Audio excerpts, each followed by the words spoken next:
You've grown into quite the man, haven't you?" The words lingered in the air longer than they should have. I looked up from my plate, catching Mr. James' gaze across the dinner table. His voice was smooth, measured, too casual to be innocent. My father, oblivious, chuckled as he refilled his glass of wine. I hadn't seen Mr. James in years. He and my father had been college roommates, best friends since before I was born. I remembered him as a presence at family barbecues and holiday dinners, a man who carried himself with effortless charm, a firm handshake, a knowing smile. He was older now, silver threading through his dark hair, but his presence still filled a room. "I suppose so," I said, forcing a polite smile. "Of course he has," my father interjected, slapping a hand on my shoulder. "Philippine's been working out. Got himself a damn good job too. Sharp kid, like his old man." I shifted in my seat. Mr. James' eyes hadn't left me. It wasn't just admiration, it was scrutiny. A slow, deliberate study.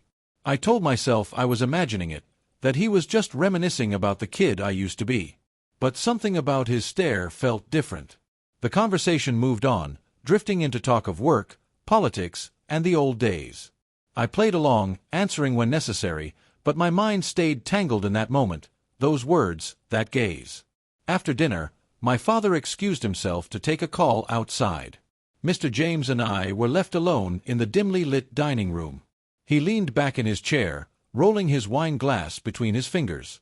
"You really have changed, Philippine," he mused. I cleared my throat, searching for something to say. "I guess time does that to people." He smirked. "It does. Some things, though, some things only get better with age." There it was again. That weight in his voice. It wasn't just nostalgia. It wasn't just small talk. I forced a laugh. "You sound like a wine commercial." He chuckled, his eyes still locked onto me. "Maybe. Or maybe I just appreciate things more than I used to." A silence settled between us. Not uncomfortable, but thick with something unspoken. I reached for my water glass, my fingers unsteady. "Still play ball?" he asked, breaking the silence. I shook my head. "Not in years." "Shame." He took a slow sip of his wine. "I remember watching you at your father's old games. You had a way of moving. Controlled. Confident." I didn't know what to say to that, so I just nodded.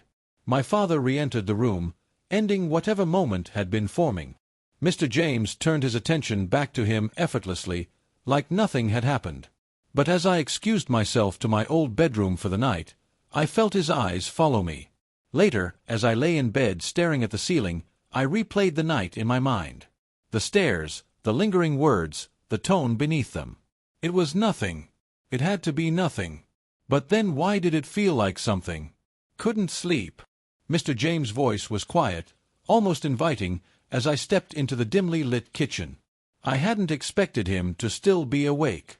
My father had gone to bed hours ago, the house silent except for the occasional groan of the old pipes. He stood by the counter, a half-filled whiskey glass in his hand. His sleeves were rolled up, forearms taut, veins prominent under the soft glow of the stovetop light. There was something unguarded about him in that moment, something raw. I hesitated. "Yeah. Guess I'm not used to being back here." He gestured toward the bottle beside him. "Nightcap." I should have said no. I should have walked away. Instead, I nodded. Mr. James poured me a drink, sliding the glass across the counter. I took a cautious sip, the burn grounding me. He leaned against the counter, watching me, the same way he had at dinner. "You remind me of myself at your age." I glanced up. "How so?" His lips curved slightly. "The way you hold things in. The way you watch before you act." He swirled his glass. "Your father, he's always been the type to fill a room with his presence. But you observe. You measure your steps." I swallowed, unsure how to respond. There was something dangerously intimate about his words, like he had peeled back a layer of me I hadn't meant to expose. He took a step closer. That kind of control, it's rare. A slow, pulsing tension coiled between us. I should have laughed it off, should have said something about him being drunk. But I didn't. Because the truth was, I wasn't imagining it anymore. This wasn't just a passing glance or a misplaced compliment.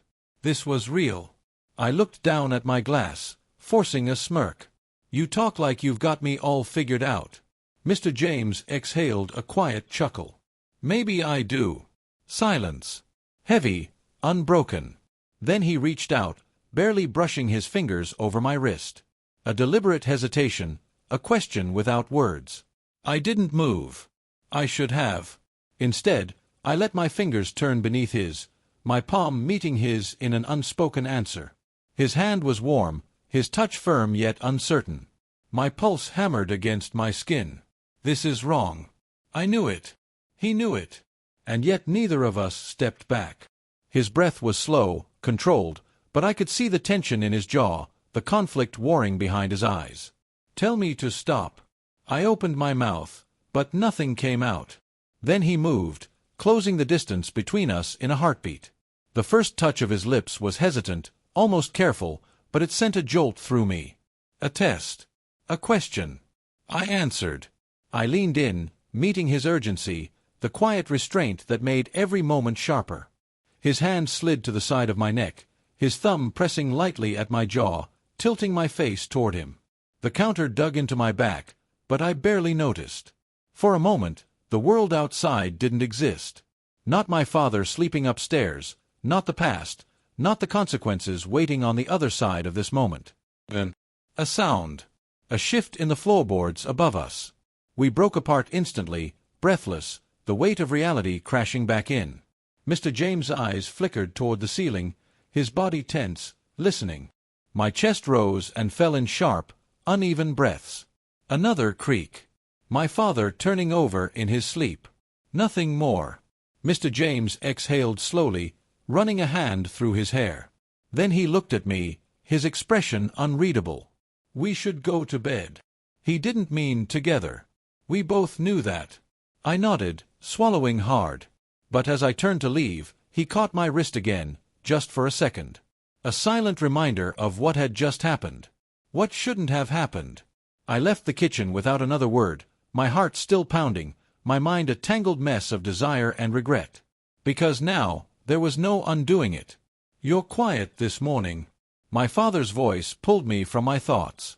I looked up from my barely touched plate of eggs, meeting his gaze across the breakfast table. He was sipping his coffee, oblivious to the weight pressing down on my chest. "Didn't sleep well," I murmured, pushing my food around with my fork.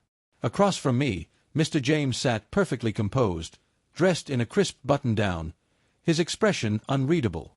The only evidence of last night was the faint tension in his shoulders, the way his fingers gripped his coffee mug just a little too tightly. He hadn't spoken a word to me all morning. Good. I didn't trust my voice if he had. The memory of his touch still burned on my skin. The way his breath had felt against my lips. The way I had let it happen. Wanted it to happen. I swallowed hard, forcing myself to focus on the conversation. My father was rambling about something. Weekend plans, old friends, maybe work. I couldn't keep track. Every word blurred together, drowned out by the roaring guilt in my head. What had I done? What kind of son betrays his father like this? I stole a glance at Mr. James. He was listening, nodding in all the right places, but I knew he wasn't really present. His mind was elsewhere. Just like mine. After breakfast, my father got up to take a call outside. As soon as the door shut behind him, the silence between me and Mr. James stretched into something unbearable. I stood to clear my plate, but he spoke before I could leave. "Philippine." I stopped. His voice was quieter than usual. Measured. But beneath it, something wavered. I turned, meeting his gaze fully for the first time that morning. His eyes searched mine, as if looking for something, regret, anger, maybe even an invitation to say more. He wouldn't find it. "We shouldn't talk about it," I said, my voice steady despite the storm raging inside me. A beat passed. Then he nodded, something flickering across his face. Relief, disappointment, I couldn't tell. He set his mug down, exhaling slowly. "You're right. That should have been the end of it." But as I turned to leave, he said one last thing. "Take care of yourself." I paused, gripping the edge of the sink. The words weren't casual. They carried weight, an unspoken meaning layered beneath them. I didn't turn around. I couldn't. Instead, I nodded once and walked out of the room, leaving him behind. Leaving us behind. That afternoon, Mr. James left. My father clapped him on the back, laughing about how they needed to meet up more often. I stood by the door, hands shoved deep in my pockets, watching as he packed his bag into the car. For a split second, his eyes met mine through the windshield. A silent question. A lingering hesitation. I looked away first. The engine roared to life, and then he was gone. That night, as I lay in bed staring at the ceiling, my phone buzzed. A message. From him. I didn't open it. I didn't need to. I already knew what it would say. And I already knew I wouldn't respond.